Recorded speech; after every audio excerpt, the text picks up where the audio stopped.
Já pensou em ter em mãos o projeto completo, a planta baixa, da construção mais complexa do universo? O cérebro humano. Pois é, pela primeira vez, cientistas estão conseguindo ler esse mapa, que é um mapa dinâmico que nos define desde o útero até o fim da vida. E olha, o que se descobriu com isso é impressionante. Pois é, essa é a grande pergunta, né?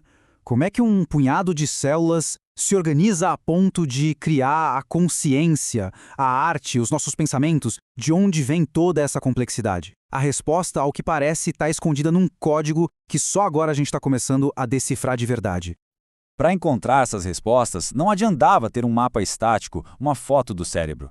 Era preciso criar algo totalmente novo. Um projeto genético que se desenrolasse em tempo real. Um que mostrasse quais genes ligam e desligam em cada fase da nossa vida, construindo o cérebro, literalmente, momento a momento.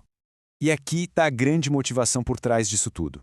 Essa mesma complexidade que nos permite criar, raciocinar, sonhar, é também o que pode nos deixar vulneráveis a condições como autismo, esquizofrenia, depressão. Então, entender o projeto é o primeiro passo para entender a obra inteira, com suas genialidades e suas fragilidades. A ambição para criar esse mapa foi, uma coisa gigantesca. Os pesquisadores se propuseram a rastrear a atividade dos genes no cérebro não só numa foto, como eu disse, mas num filme completo da vida humana. E a escala dos dados é até difícil de imaginar. Para começar, a base de tudo foram 57 cérebros humanos, que foram generosamente doados para a ciência. Desses cérebros, os cientistas extraíram mais de 1.300 amostras de tecido. E mapearam a atividade genética em 16 regiões distintas. Isso para entender não só quando, mas também onde a história do cérebro é escrita. E a abrangência no tempo é o que torna esse estudo tão especial. A análise começa com apenas 5 semanas de gestação e vai até os 82 anos de idade. Quer dizer, não é um retrato, é a biografia completa do nosso cérebro escrita em código genético. Tá, então, depois de analisar essa montanha de dados, o que será que eles descobriram? Qual é a força principal que esculpe o nosso cérebro? A resposta foi surpreendentemente clara e apontou para um único e poderoso fator. Quase 90%. Para pensar nisso. A atividade de 9 em cada 10 genes no nosso cérebro é ditada pela passagem do tempo. É, de longe, a influência mais dominante de todas. Em outras palavras, a idade de um cérebro é o fator que mais define sua identidade genética.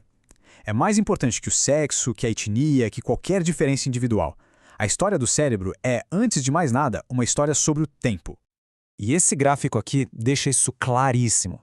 O momento mais frenético dessa construção acontece antes mesmo do nascimento. Quase 60% de toda essa regulação genética ocorre numa explosão de atividade dentro do útero. Depois que a gente nasce, o ritmo, despenca. A base de tudo é construída muito, muito cedo.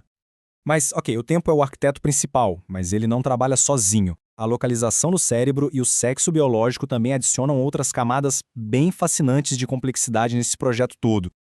A localização importa, e muito. O cerebelo, por exemplo, se mostrou a região mais diferentona em termos de genética, com mais de 500 genes que operam quase que exclusivamente ali. E isso ajuda a explicar por que ele tem funções tão especializadas em coordenação e movimento. A análise também revelou diferenças entre os sexos. Dos 159 genes que se comportam de forma diferente, a descoberta foi bem interessante. Mais de 75% deles mostraram uma atividade mais intensa nos cérebros masculinos. Mas a diferença não é só um liga e desliga, sabe? A maior parte dela aparece antes do nascimento. E muitas vezes o que muda é como um gene é usado. Por exemplo, um gene ligado ao autismo, o NLGN4X, usa seus blocos de construção, os exons, de um jeito diferente entre os sexos. E isso cria variações bem sutis no resultado final. E tudo isso nos leva, claro, à aplicação talvez mais poderosa desse mapa. Como é que um projeto tão detalhado pode ajudar a gente a entender o que acontece quando as coisas não saem como planejado, levando a transtornos neurológicos e psiquiátricos?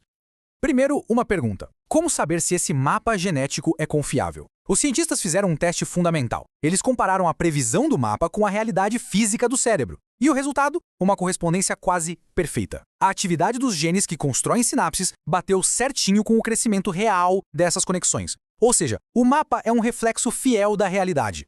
E com essa precisão toda, o mapa se torna uma ferramenta de pesquisa revolucionária. Agora, é possível ver exatamente quando e onde os genes associados a diferentes transtornos ficam ativos. E isso nos dá pistas valiosíssimas sobre as origens e os mecanismos de cada um. E o mais legal é que o mapa não mostra só genes isolados. Ele revela as equipes de genes que sempre trabalham juntas, as tais redes de coexpressão. Ao estudar essas redes, dá para entender não só uma peça com defeito, mas um processo biológico inteiro que pode estar por trás de um transtorno. Então, no fim das contas, o que significa ter esse mapa em mãos? Qual é o legado de um projeto que, pela primeira vez, nos deu um manual de instruções genético do cérebro humano? O resultado é esse, um guia de referência que a gente nunca teve. É como se, de repente, ganhássemos um Google Maps para o desenvolvimento do cérebro, permitindo que a ciência navegue por cada estágio da vida, desde a construção inicial lá no útero até as mudanças na velhice. E claro, esse mapa não é o fim da jornada, mas sim o começo. Ele se torna a base, o alicerce sobre o qual uma nova geração de pesquisa sobre desenvolvimento, evolução e principalmente sobre as doenças que afetam o cérebro vai ser construída. O que nos deixa com a pergunta final. Agora que a gente tem a planta baixa em mãos, o que seremos capazes de construir? Que falhas seremos capazes de consertar? Os mistérios a desvendar ainda são tão vastos quanto o próprio cérebro. Mas agora temos o mapa.